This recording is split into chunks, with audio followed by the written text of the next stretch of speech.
السلام علیکم ورحمۃ اللہ وبرکاتہ. نحمده ونصلي على رسوله الكريم. اما بعد فاعوذ بالله من الشيطان الرجيم. بسم الله الرحمن الرحيم. رب اشرح لي صدري ويسر لي امري واحلل عقدة من لساني يفقهوا قولي. اپنی نیتوں کا جائزہ لیں. یہاں کیوں آئے ہیں, کیوں بیٹھے ہیں, کیا ارادہ ہے, کیا چاہتے ہیں. آئندہ جب بھی میں کہوں کہ نیت کا جائزہ لیں تو فوراً ایک جملہ دہرائیں, والقلب متوجہ الی اللہ. ٹھیک ہے, کیا میرا دل اللہ کی طرف متوجہ ہے. اچھی نیت کا معنی کیا ہے کہ دل اللہ کی طرف متوجہ ہو, لوگوں کی طرف نہیں کہ لوگ اس وقت کیا کہیں گے, کیا سوچیں گے, لوگوں کی نظر میں کیسے لگ رہی ہوں, لوگ مجھے پسند کر رہے ہیں یا نہیں کر رہے. یہ سب باتیں آؤٹ. ٹھیک ہے, تو نیت کا جائزہ کیسے لیں گے؟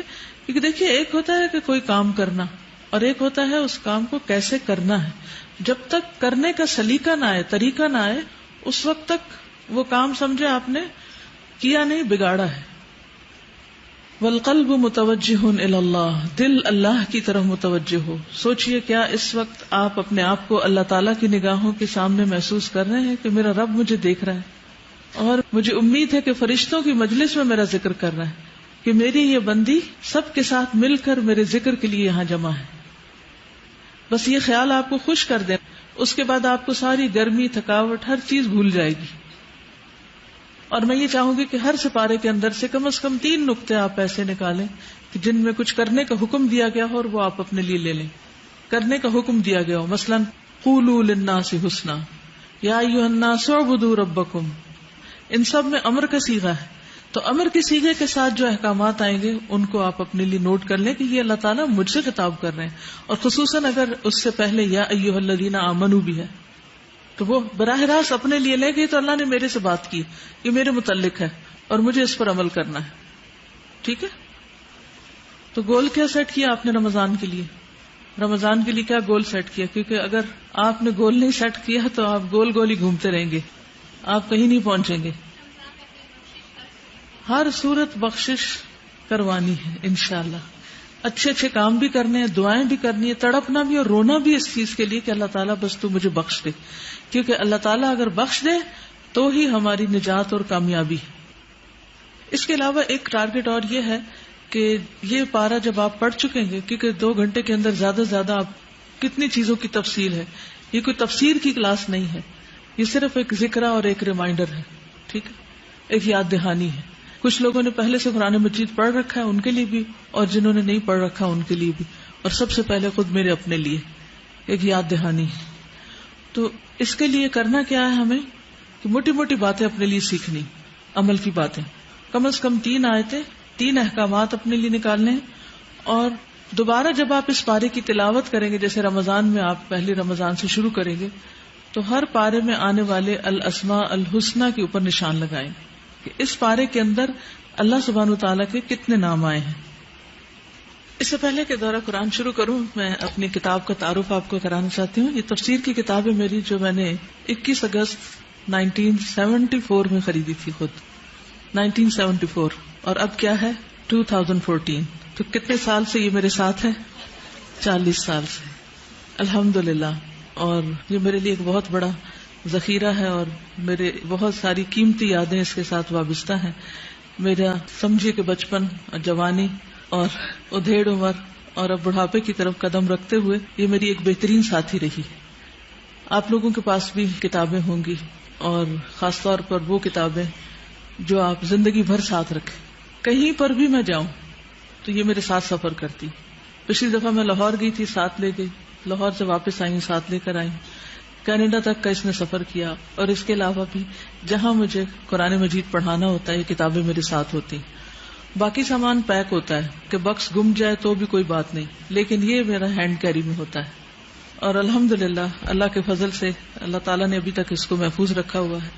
اور اللہ سے دعا ہے کہ جو میں نے اس میں سیکھا ہے اور جو میں نے اس سے سکھایا ہے لوگوں کو, وہ میری قبر کا بھی ساتھی بن جائے, اور آئندہ زندگی میں بھی ساتھ رہے, اور آخرت میں میرے حق میں حجت بنے, خلاف حجت نہ بنے.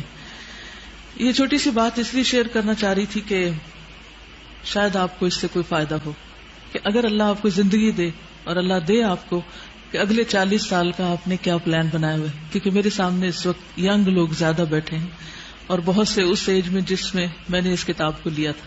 تو آپ سب اپنے آئندہ 40 سالوں کا کہ اگر اللہ زندگی دے تو اس کے بارے میں کیا سوچتے ہیں, کیا چاہتے ہیں, کیا طلب ہے, کیا تڑپ ہے, اور آپ کس چیز کو ٹریجر کرتے ہیں. کیا آپ نہیں چاہتے کہ قرآن ساری زندگی آپ کے ساتھ رہے اور اس کے بعد قبر میں بھی اور حشر میں بھی, اور قیامت کے دن یہ ہمارے حق میں جھگڑا کرنے والا ہو اور ہماری بخشش کا ذریعہ ہو. چلیے شروع کرتے ہیں. یا رب لک الحمد کما ينبغی لجلال وجهک وعظیم سلطانک. یا رب لک الحمد کما ينبغی لجلال وجهک وعظیم سلطانک.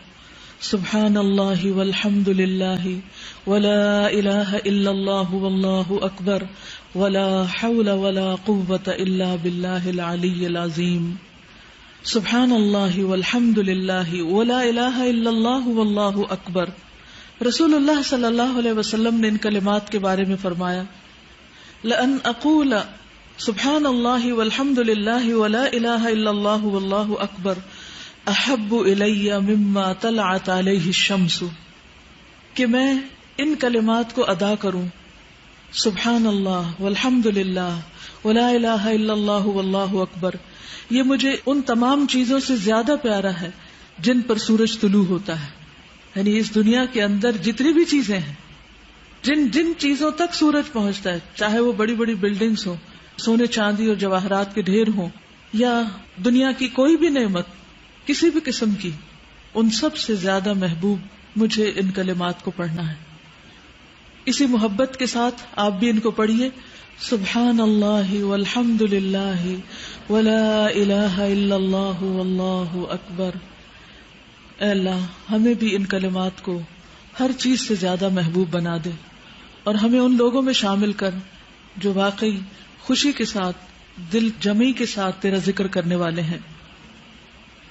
قرآن مجید اللہ سبحانہ و تعالیٰ کی کتاب ہے جو ہم سب کی ہدایت کے لیے آئی ہے. اس کتاب سے ہدایت حاصل کرنے کے لیے ضروری ہے کہ اس پر غور و فکر کیا جائے. اللہ تعالیٰ فرماتے ہیں افلا یتدبرون القرآن, کیا یہ قرآن میں غور و فکر نہیں کریں گے؟ قرآن مجید میں غور و فکر کرنا کچھ مشکل کام نہیں, کیونکہ اللہ سبحانہ و تعالیٰ نے اس کو انسانوں کی ہدایت کے لیے آسان بنایا ہے. وَلَقَدْ يَسَّرْنَا الْقُرْآنَ لِلذِّكْرِ, ہم نے قرآن کو نصیحت کے لیے آسان کر دیا. اور پھر کیوں نہ اس کتاب کا مطالعہ کیا جائے, کیونکہ سب سے سیدھی راہ یہی کتاب دکھاتی ہے. ان ھذا القرآن یہدی للتی ہی اقوم, بے شک یہ قرآن وہ راہ دکھاتا ہے جو سب سے زیادہ درست ہے. یعنی اس کتاب کو پڑھنے کے بعد, اس کو سمجھنے کے بعد آپ کو سب سے صحیح اور درست راستہ ملے گا زندگی کا. وَيُبَشِّرُ الْمُؤْمِنِينَ, اور یہ مومنوں کو خوشخبری دیتی ہے. الَّذِينَ يَعْمَلُونَ الصَّالِحَاتِ, وہ لوگ جو نیک عمل کرتے ہیں. یعنی اس کتاب کو پڑھنے کے بعد جو اس پر عمل کرنے والے ہیں, کس بات کی خوشخبری؟ أَنَّ لَهُمْ أَجْرًا كَبِيرًا, کہ ان کے لیے اجر کبیر ہے, بہت بڑا اجر ہے. لہٰذا اس کتاب کا پڑھنا, اس کے لیے تکلیف اٹھانا, مشقت کرنا, اس کے لیے کسی بھی قسم کی محنت کرنا, اور خصوصاً غور و فکر اور تدبر کے لیے, یہ انسان کے لیے اجر عظیم کا باعث ہے. لہٰذا ہم سب اس نیت, ارادے, شوق اور دعا کے ساتھ یہاں بیٹھیں کہ اللہ سبحانہ و تعالی ہمیں اس سے علم نافع عطا کرے, عمل صالح کی توفیق دے اور اجر کبیر عطا فرمائے. اور پھر اللہ سبحانہ وتعالی نے ہم سب کے لیے اس کتاب کو نبی صلی اللہ علیہ وسلم کے ذریعے پہنچایا, اور آپ نے پہنچانے کا حق ادا کیا. وَأُوحِيَ إِلَيَّ هَذَا الْقُرْآنُ لِأُنذِرَكُمْ بِهِ وَمَنْ بَلَغَ, یہ قرآن میری طرف اس لیے وحی کیا گیا ہے کہ میں اس کے ذریعے تم کو ڈراؤں اور ان سب کو بھی جن تک یہ پہنچے. تو آج یہ ہم تک پہنچا ہے, لہٰذا ہمیں اس کو پڑھتے ہوئے سنجیدگی اختیار کرنی ہے اور اللہ سے ڈرتے ہوئے اس کو پڑھنا ہے. یہ کتاب کھیل نہیں, کوئی شعر و شاعری نہیں, کوئی لطیفے نہیں, کوئی ہنسی مذاق کی چیز نہیں, یہ ایک سنجیدہ کلام ہے. لہٰذا اس کو سیکھنے کے لیے, سمجھنے کے لیے ہمیں سنجیدگی اختیار کرنی ہے, اور پھر اس کتاب کو دوسروں تک بھی پہنچانا ہے. ھذا بلاغ للناس، یہ تمام انسانوں کے لیے ایک میسج ہے، پیغام ہے، وَلِيُنذَرُوا بِهِ، اور تاکہ لوگ اس کے ذریعے خبردار کیے جائیں، ڈرائے جائیں، انہیں آگاہ کیا جائے، انہیں ان کے انجام کے بارے میں بتایا جائے. ھذا بیان للناس، کیونکہ یہ کتاب لوگوں کے لیے ایک بیان ہے. ھذا بصائر للناس، یہ کتاب لوگوں کے لیے بصیرت کی روشنیاں ہیں، اور یہی کتاب سیدھا راستہ دکھاتی ہے. وَأَنَّ هَذَا صِرَاطِي مُسْتَقِيمًا، اور یہ ہے میرا سیدھا راستہ. اور جو لوگ اس پر ایمان لائیں اور اس کتاب کے مطابق اپنی زندگی کو ڈھال لیں، ان کے بارے میں قرآن اس بات کی گواہی دیتا ہے کہ وہ ان کے لیے ہدایت اور شفا کا ذریعہ ہے. قُلْ هُوَ لِلَّذِينَ آمَنُوا هُدًى وَشِفَاءً، کہہ دیجئے ایمان والوں کے لیے کتاب ہدایت اور شفا ہے. وَنُنَزِّلُ مِنَ الْقُرْآنِ مَا هُوَ شِفَاءٌ وَرَحْمَةٌ لِّلْمُؤْمِنِينَ، اور ہم قرآن میں سے وہ اتارتے ہیں جو مومنوں کے لیے شفا اور رحمت ہے. لیکن اس کے برعکس جو لوگ اس پر ایمان نہ لائیں اور اس سے ہدایت حاصل نہ کریں، اس سے فیض حاصل نہ کریں، ان کے بارے میں سورۃ النحل میں فرمایا ان الذین لا یؤمنون بآیات اللہ لا یہدیہم اللہ، بے شک وہ لوگ جو اللہ کی آیات پر ایمان نہیں لاتے اللہ ان کو ہدایت نہیں دیتا. یعنی جو اس کتاب کو چھوڑ کر کسی اور چیز سے ہدایت حاصل کرنا چاہے گا وہ ہدایت نہیں پا سکتا. ہدایت ہم سب کی ضرورت ہے، ہم سب کو اللہ تک پہنچنے کا راستہ چاہیے، رہنمائی چاہیے، اور وہ رہنمائی ہمیں اسی کتاب سے ملے گی. ہم سب کو جنت کی تلاش ہونی چاہیے، وہ جنت کا راستہ اسی کتاب سے ملتا ہے. اور جو اس کتاب کو چھوڑ دے تو ان کے لیے دردناک عذاب ہے، اور پیغمبر بھی ان کے خلاف گواہی دیں گے کہ ان قوم اتخذوا ھذا القرآن مہجورا، کہ میری اس قوم نے، ان لوگوں نے اس کتاب کو چھوڑ دیا تھا. تو اللہ سبحانہ وتعالی ہمیں ان لوگوں میں شامل کرے جو اہل القرآن ہیں، ان میں سے نہیں جو اس کتاب کو چھوڑ دینے والے ہیں. تو آئیے اس سوچ کے ساتھ، اس نیت اور اس جذبے کے ساتھ قرآن مجید کا آغاز کرتے ہیں. تو سب سے پہلے سورۃ الفاتحہ. عز و جل نے ام القرآن فاتحہ جیسی سورت پوری تورات اور انجیل میں نازل نہیں فرمائی. یہی 7 مثانی ہے، یعنی بار بار دہرائی جانے والی 7 آیات ہیں. اور اللہ تعالیٰ فرماتے ہیں کہ یہی سورت میرے اور میرے بندے کے درمیان تقسیم شدہ ہے، اور میرے بندے کو وہی ملے گا جو وہ مانگے گا. تو یہ سورت ایک دعا ہے جس میں انسان اللہ سے مانگتا ہے، اللہ سبحانہ وتعالیٰ کی حمد و ثنا کے ساتھ. اور قرآن مجید کی سب سے افضل سورت ہے. نبی صلی اللہ علیہ وسلم کسی سفر میں تھے تو ایک آدمی آپ کے پاس اترا. وہ کہتا ہے کہ نبی صلی اللہ علیہ وسلم نے اس کی طرف متوجہ ہو کر فرمایا، کیا میں تمہیں قرآن کے افضل حصے کے بارے میں نہ بتاؤں؟ پھر آپ نے اس پر الحمدللہ رب العالمین کی تلاوت کی. اور ویسے بھی اس بات کی دلیل اس سے بھی ملتی ہے کہ ہم ہر نماز کی ہر رکعت میں اس سورت کو دہراتے ہیں. تو آئیے اس سورت کا معنی سمجھتے ہیں، اس سورت کے معنی کو دہراتے ہیں، اس سورت کے معنی کو تازہ کرتے ہیں تاکہ ہم اپنی نمازوں کو بھی بہترین بنا سکیں. سب سے پہلے اعوذ باللہ من الشیطان الرجیم، اپنے آپ کو اللہ کی پناہ میں دینا، شیطان مردود سے بچا کر. کیوں؟ اس لیے کہ انسان جب اللہ کے راستے پر چلنے لگتا ہے تو شیطان سب سے زیادہ انسان پر حملہ آور ہوتا ہے. تو اعوذ باللہ کہیے، اعوذ باللہ، میں اللہ کی پناہ لیتی ہوں. اعوذ باللہ من الشیطان الرجیم، شیطان مردود سے بچنے کے لیے، اس کی شرارتوں سے، خواہ وہ جنوں میں سے ہوں خواہ وہ انسانوں میں سے ہوں، وہ کوئی بھی ہوں، وہ جو مجھے اس راستے پر چلنے سے روکیں، اس راستے کو میرے نزدیک غیر اہم بنائیں. تو میں ان سب سے بچنے کے لیے اپنے آپ کو اللہ کی پناہ میں دیتی ہوں کہ اللہ تعالیٰ میری حفاظت فرمائے. بسم اللہ الرحمن الرحیم، اللہ کے نام سے جو رحمان اور رحیم ہے. اللہ سبحانہ وتعالیٰ کی یہ رحمت ہے کہ اس نے یہ کتاب ہم پر نازل کی. الرحمن علم القرآن، رحمان جس نے قرآن کی تعلیم دی. اللہ سبحانہ وتعالیٰ کی بے شمار رحمتیں ہیں، لیکن سب سے بڑی رحمت کہاں ظاہر ہوتی ہے؟ اس قرآن کے ذریعے. تو گویا اس وقت اللہ سبحانہ وتعالیٰ نے آپ پر رحمت فرمائی ہے کہ آپ کو اپنی کتاب سے جوڑ دیا اور اس کو سیکھنے اور سمجھنے کی توفیق عطا فرمائی. الحمدللہ رب العالمین، تعریف اللہ ہی کے لیے ہے جو تمام کائنات کا رب ہے. تعریف کسی اور کی نہیں، میری نہیں، آپ کی نہیں، کسی بادشاہ کی نہیں، دنیا کی رونقوں کی نہیں، ان چیزوں کی نہیں جنہیں ہم پسند کرتے ہیں یا جو ہمارے دل پر اترتی ہیں. تعریف تو اللہ کی جس نے ان سب چیزوں کو بنایا. جب بھی آپ کسی چیز کی تعریف کریں تو فوراً اپنے رب کو یاد کریں کہ اصل تعریف کے لائق تو وہ ہے جس نے اس کو بنایا، اور پھر اس نے تو پوری کائنات کو بنایا ہے. رب العالمین ہے، رب العالمین وہ سب کا رب ہے. ان کا بھی رب ہے جو اس کو مانتے ہیں، اور ان کا بھی رب ہے جو اس کو نہیں مانتے، لیکن اپنے ماننے والوں کے لیے وہ خاص رب ہے. وہ اس کے خاص بندے ہیں جن کو وہ ایمان، عمل صالح، علم نافع عطا کرتا ہے، اور جنہیں وہ اپنی پہچان اور اپنا قرب نصیب کرتا ہے. لہذا وہ ہم سب کا رب ہے جس نے ہمیں یہ کتاب دی. الرحمن الرحیم، دوبارہ اس کی رحمت کی بات ہے. نہایت مہربان، بار بار رحم فرمانے والا ہے. مالک یوم الدین، جو روز جزا کا مالک ہے، یعنی قیامت کے دن کا مالک ہے. حقیقت یہ ہے کہ اس صورت میں اللہ سبحانہ وتعالیٰ سے دعا کرنے کے لیے سب سے پہلے اللہ تعالیٰ کی تعریف سکھائی گئی ہے. فضالہ بن عبید کہتے ہیں کہ ایک مرتبہ رسول اللہ صلی اللہ علیہ وسلم تشریف فرما تھے. ایک شخص آیا اور اس نے نماز پڑھی، پھر فرمایا اے اللہ مجھے بخش دے اور مجھ پر رحم فرما. تو رسول اللہ صلی اللہ علیہ وسلم نے فرمایا اے نمازی، تو نے جلدی کی، جب نماز پڑھ چکو تو بیٹھے رہو اور اللہ تعالیٰ کی حمد و ثنا بیان کرو جیسا کہ اس کے شایان شان ہے، پھر مجھ پر درود بھیجو، پھر اس سے دعا کرو.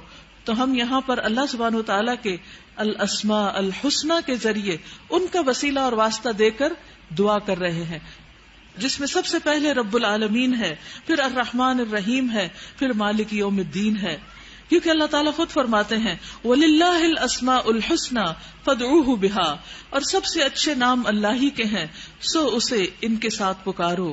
تو ہمیں اللہ سبحانہ وتعالیٰ کو پکارنے کے لیے ادب اور سلیقہ سیکھنا چاہیے، اور اس سے پہلے اللہ تعالیٰ کی حمد و ثنا بیان کرنی چاہیے، اللہ تعالیٰ کی تعریف بیان کرنی چاہیے. تو سورۃ فاتحہ میں دراصل ہم اللہ تعالیٰ کی سب سے پہلے تعریف بیان کرتے ہیں، اور پھر اخلاص کے ساتھ دعا کرنی چاہیے.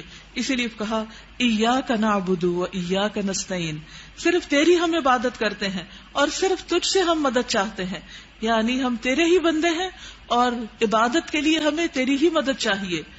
اہدنا الصراط المستقیم، تو ہمیں سیدھا راستہ دکھا.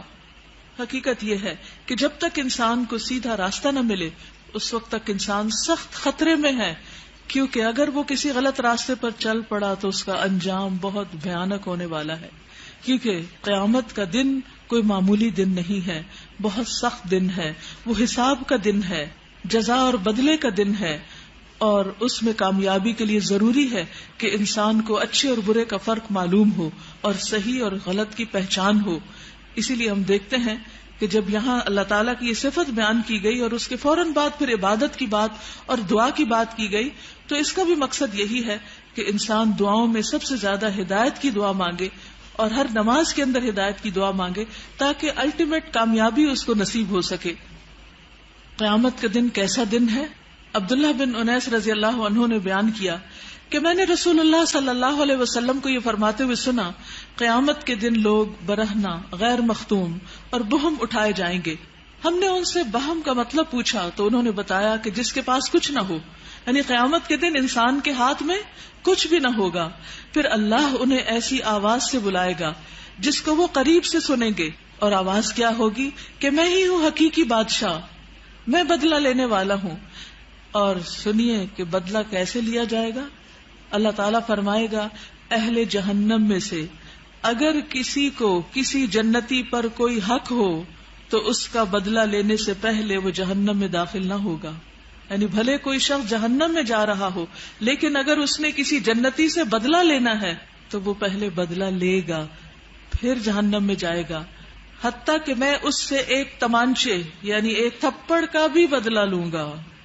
تو بندوں کے حقوق کو معمولی چیز نہیں ہے کہ جن کے خلاف ہم جب چاہیں منہ کھول دیں اور جیسی چاہیں غیبت کرنا شروع کر دیں اور جس کی جب چاہیں عزت اڑانا شروع کریں.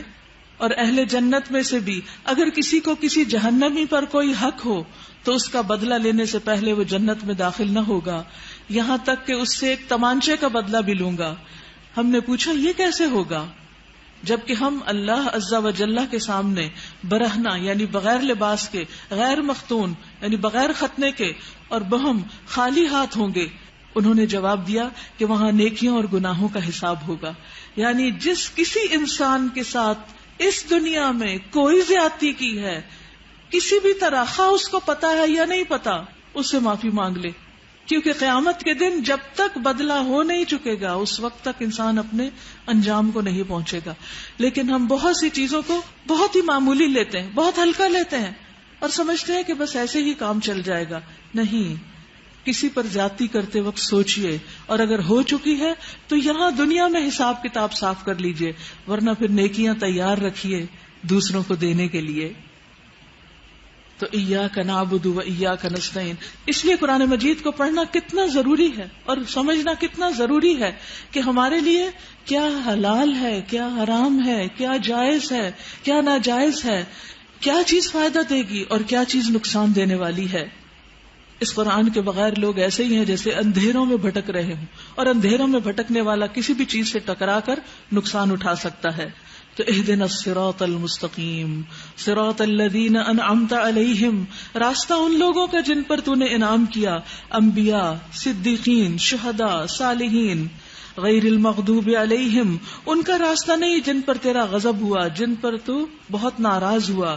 ولا الضالین، اور نہ بھٹکنے والوں کا راستہ. تو اللہ سبحانہ وتعالیٰ سے دعا ہے کہ وہ ہمیں سیدھے راستے پر چلائے اور اپنی رحمت سے سیدھے راستے پر مرتے دم تک قائم رکھے.